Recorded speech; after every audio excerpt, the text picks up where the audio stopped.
programa de Medicina Estética traz hoje para vocês a nutricionista da Prodieta, Thaisa Uchoa, e vai falar conosco sobre cuidados especiais de alimentação que devemos ter agora durante esse período do inverno. Quais são os cuidados especiais com a alimentação que devemos ter durante o inverno, Thaisa? Boa noite, doutor Leão. O que a gente tem que pensar é que normalmente no inverno acontece de as pessoas comerem um pouco mais, terem um consumo energético maior. Realmente, em lugares frios, a gente tem uma tendência, o nosso organismo tem uma tendência a gastar realmente um pouco mais de energia para manter a temperatura corporal. Aqui na nossa região, por nós não termos esse inverno tão frio, então a gente tem que tomar um cuidado em relação a isso para não estar exagerando e estar consumindo uma quantidade maior realmente de energia do que a gente vai gastar, para não acontecer um acúmulo, né? E aí acontecer o que acontece.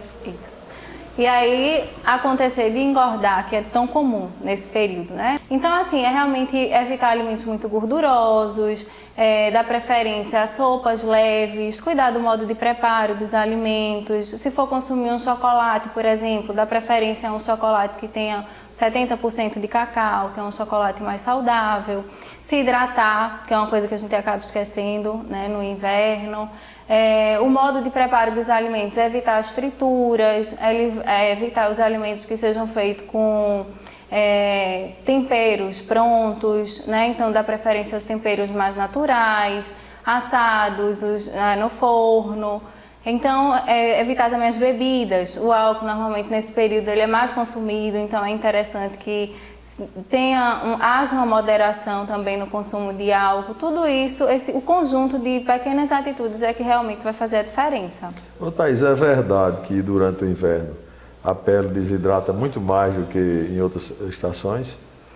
O que acontece é que algumas glândulas nossas, a sudorípara, por exemplo, e a sebácea, ela acaba trabalhando, reduzindo um pouco o seu funcionamento. Então, e as pessoas também têm uma tendência a sentir menos sede no inverno e por conta disso acabam bebendo menos água. Então, acaba que esses fatores, né, eles trazem essa desidratação. Então, é interessante que a gente tenha um cuidado com a hidratação nesse período, que ande com a garrafinha de água, as pessoas que têm essa dificuldade de estar lembrando de beber água. Até hoje em dia existem... Mesmo sem ter sede. Mesmo sem ter sede, porque a sede ela já é um sintoma da desidratação. Então, é interessante que a gente esteja realmente com esse hábito, entendeu? Bebendo essa água frequentemente para evitar que a sede apareça. Existem inclusive hoje aplicativos que lembram, então você programa e ele vai estar com lembretes para que você possa estar se hidratando e aí ele calcula a quantidade de água, ele ajuda bastante. No inverno dizem que é a época mais difícil que se tem para começar uma dieta, certo? Já que esse período é comum as pessoas dizerem que a fome aumenta, por que é que isso acontece? Essa questão realmente de ter uma acelerada no metabolismo por conta da temperatura um pouco mais baixa, né?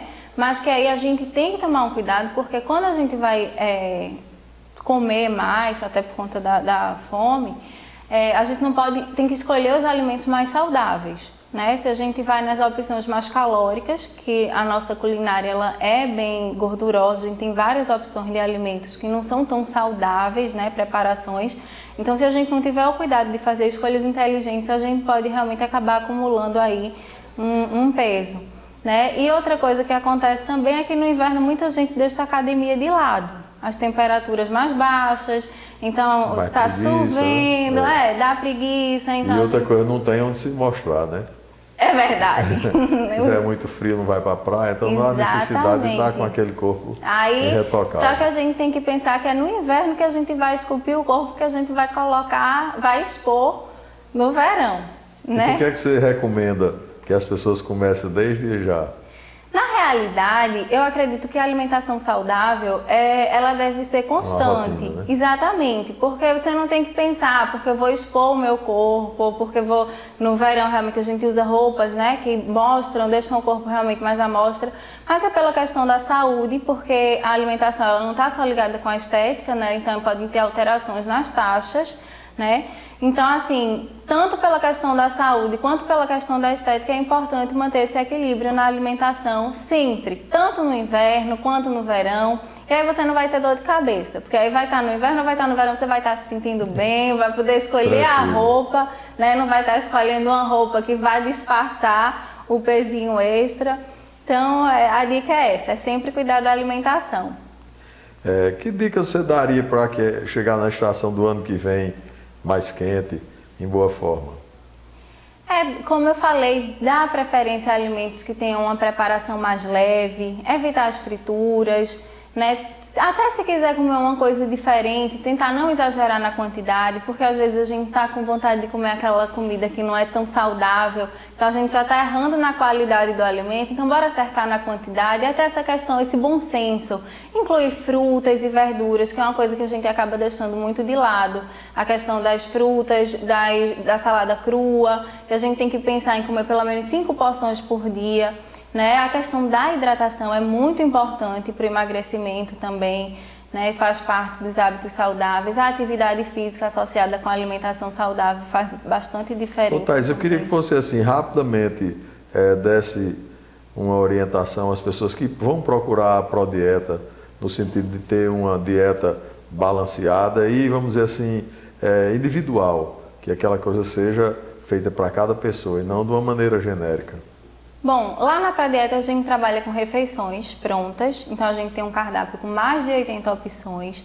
E aí o paciente ele pode chegar lá e comprar de maneira avulsa, mas a gente oferece também o atendimento nutricional. E aí é interessante justamente por conta dessa personalização, porque nós como nutricionistas, a equipe de nutricionistas da Prodieta, a gente vai estar avaliando qual a necessidade nutricional do paciente, quais as preferências alimentares, se o paciente tem alguma restrição, tá entendendo? E baseado em toda essa avaliação que a gente faz, a gente elabora um cardápio e a gente tem a opção de estar incluindo essas alimentações que a gente produz. E assim, são alimentos bem sofisticados, receitas bem sofisticadas, só que leves, numa versão leve, diferente da tradicional.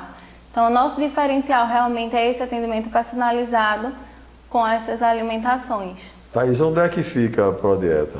A gente tem a Prodieta de Casa Forte, temos 2 unidades em Boa Viagem, temos uma unidade no Rosarinho e uma unidade em Piedade. O telefone seria o 99875-2524.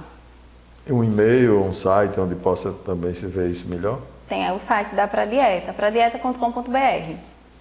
E nós, do Programa de Estética, agradecemos a sua participação e pedimos ao telespectador que não sai daqui. Daqui a pouco estaremos com outro bloco de Medicina Estética para vocês.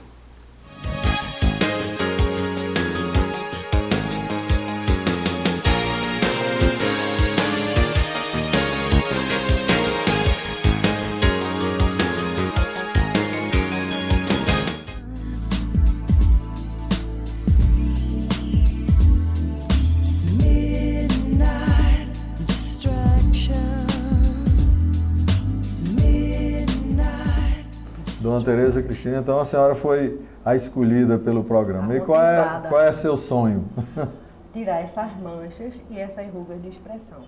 Certo. Qual é a sua idade? 51. Eu quero lhe examinar melhor para a gente ver como é que vai ser esse tipo de operação para você, tá ok? Vamos dar uma olhada aqui, doutora Tereza. Realmente a gente vai fazer uma suspensão, um lift nesse rosto. A incisão vai ser aqui pela orelha, na frente um pouquinho e atrás, para levantar todo esse complexo aqui que está caindo, como eu lhe falei. Certo? Aqui, ó, uma ligeira levantada na ponta do nariz, o código de barra, para fazer seu lábio ficar mais glamuroso, entendeu? E fecha o olho um pouquinho, tá vendo? As bolsinhas de gordura. E um excesso de pele bem acentuado. Vê, ó, um afastamento da musculatura aqui, a gente vai corrigir isso aqui tudinho, para refazer essa linha da mandíbula, que isso aqui envelhece a pessoa. Isso é um caso bom porque é magrinha, entendeu? A pele obedece bem os levantamentos que nós vamos fazer na musculatura, ok? Ok. Nós vamos ter um resultado muito bom. A senhora já teve alguma doença grave? Não. Não. Eu saiba, não. Tem problema de pressão? Não, a minha pressão é assim, 11/7. Ah, então é ótimo. 12 A glicose por 7. normal? Que eu saiba, eu nunca Certo. tive problema de taxa, não. Já se operou de alguma coisa? Já. Fez que tipo de cirurgia? Eu já fiz apêndice, já tive 3 partos cesáreas. Cesárea. E fiz uma de cisto. Cisto de ovário. Ok. Então, mas não tem, toma medicamento algum? Nenhum. Tem alergia a algum tipo de remédio? Não, porque é tão difícil eu tomar um remédio. Certo. que eu Então nem é sei. completamente sadia. Mas É, nós vamos até onde eu comprovar sei. isso pedindo alguns exames seus. Exame parecer cardiológico, entendeu? Vai para o cardiologista fazer um eletro, talvez uma esteira, certo? Uma prova mesmo para ver se seu coração está funcionando bem. Escolhida dessa semana, Dona Tereza, já está trazendo aí seus exames.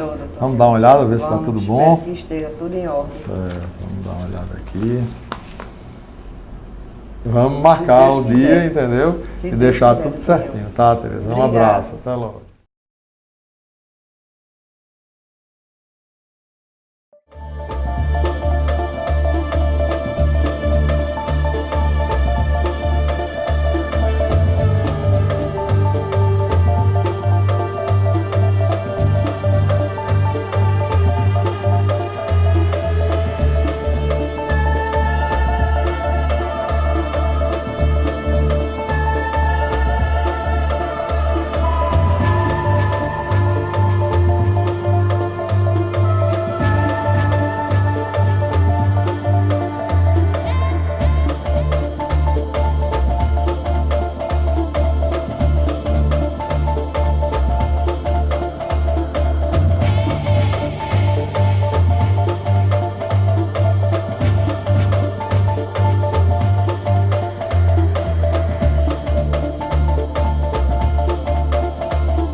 você vê que é uma cirurgia que normalmente não dói muito, apesar de nós tratando seu pescoço, fizemos preenchimento na boca, certo? Dei um lift, não digo bem que é uma rinoplastia, mas fiz um lift no seu nariz, um levantamento no nariz, suspensão de toda a lateral do rosto, as pálpebras e com 15 dias de operada nem parece que você foi operada.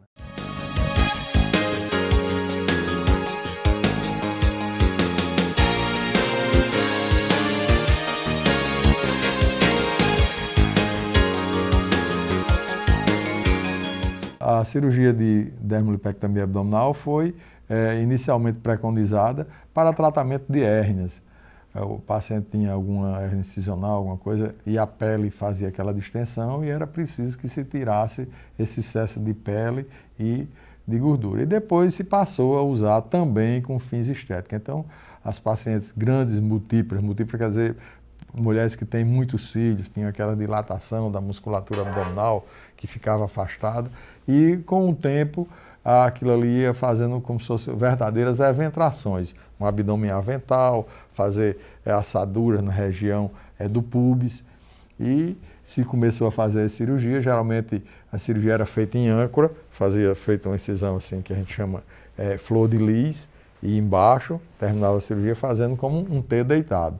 E à medida que a cirurgia foi evoluindo, se passou a diminuir o tamanho das cicatrizes, se passou a usar cicatrizes menores, o uso de lipoaspiração nas partes laterais, um descolamento menor e principalmente o trabalho da musculatura, no sentido de fazer com que essa musculatura que foi deformada com a gestação, na maioria das vezes, a mulher quando vai ter menino, o que acontece? A barriga vai crescendo lentamente e aquilo ali vai distendendo a musculatura do reto abdominal, que ela é unida aqui na frente, na linha do umbigo, ela vai afastando, vai afastando, vai afastando.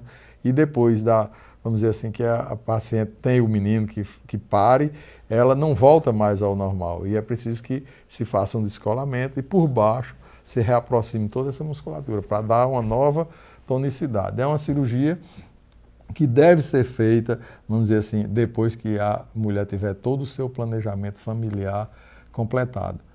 Porque se tiver uma outra gestação, provavelmente isso vai voltar ao lugar anterior. Então a dermolipectomia é uma cirurgia onde a gente tira o excesso de pele e reposiciona a musculatura do abdômen. É indicado em qualquer mulher que depois da gestação deseja ter o abdômen de volta. Essas cicatrizes hoje são pequenas e se usa muito lipoaspiração para tirar os excessos das gorduras laterais e também, às vezes, na gordura da região supraumbilical.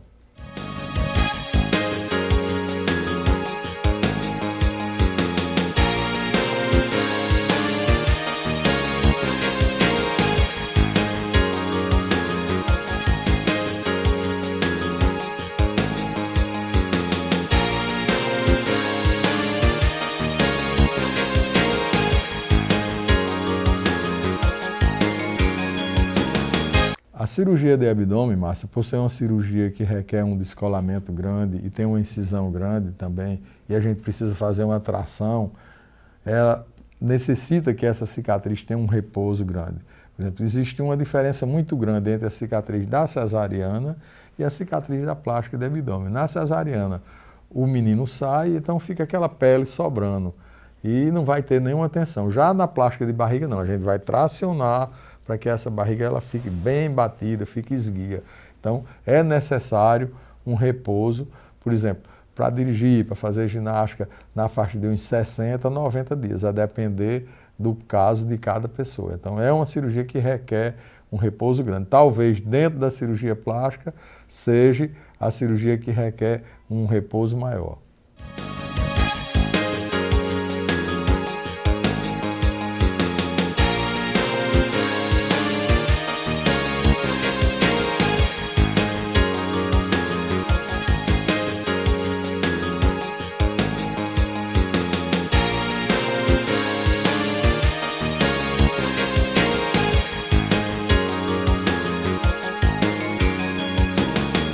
Janaína, eu diria que não só após, para manter, mas também antes de fazer a cirurgia. Porque quanto mais magra você operar uma paciente, obviamente você vai ter um resultado melhor, porque vai ter menos tecido, vamos dizer assim, dermo gorduroso, para que atrapalhe a sua modelagem desse novo abdômen. Então, é importante que você perca peso antes para fazer num peso ideal e que esse peso seja mantido. Porque se a paciente depois engorda, o que é que vai acontecer? A cicatriz, ela não tem elasticidade. Vai funcionar como se fosse um cinturão. Se você engorda 7, 8 quilos depois da cirurgia, você vai ficar com um verdadeiro cinturão no lugar da cicatriz, porque a gordura vai abaular em cima e abaixo da cicatriz.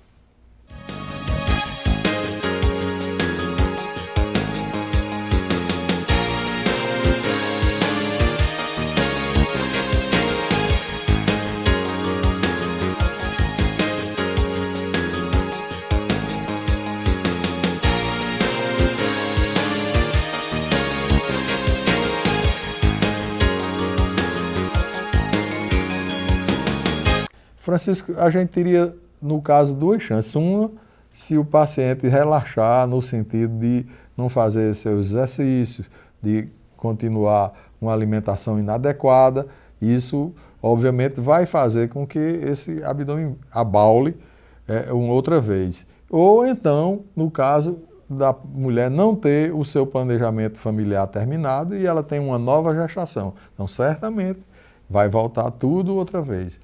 Porque geralmente a gravidez é que faz com que a barriga saia do lugar.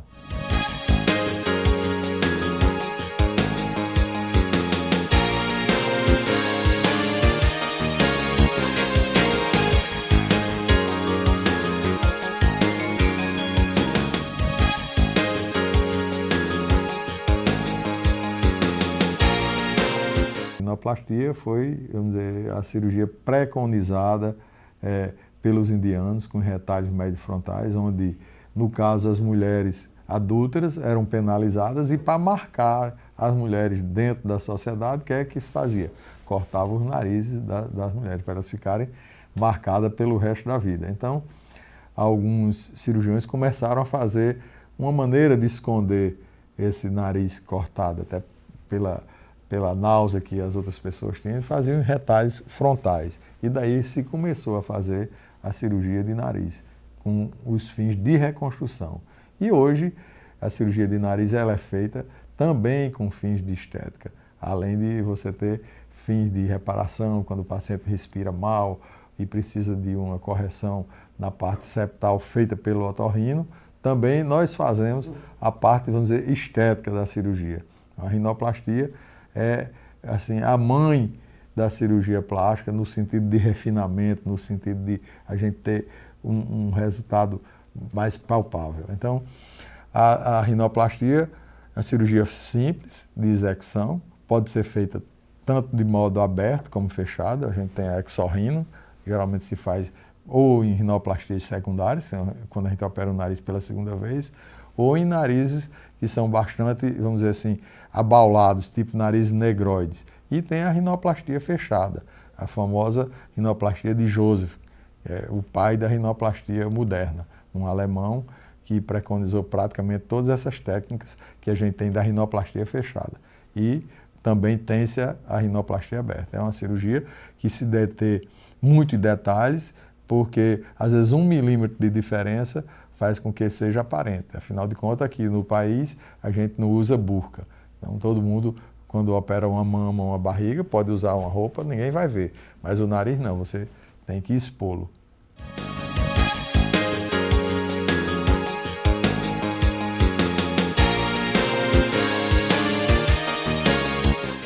Joaquim, depende muito da atividade que você exerça. Se você for um surfista que vai ter que ir para o sol, na faixa de uns 2 meses, em torno de 60 dias, para voltar às atividades normais. Mas se você trabalhar em ambiente fechado, até mesmo com o público, 10, 12 dias é um tempo bastante suficiente para que você possa voltar às suas atividades normais. Desde que não vá para o meio de multidões, para não levar pancada, porque vamos dizer assim, a calificação da fratura do nariz, ela leva em torno de uns 30 a 45 dias para se processar completamente. Então, é arriscado você se expor em ambientes de muita gente e levar uma pancada, para que não haja, vamos dizer assim, um refraturamento do nariz.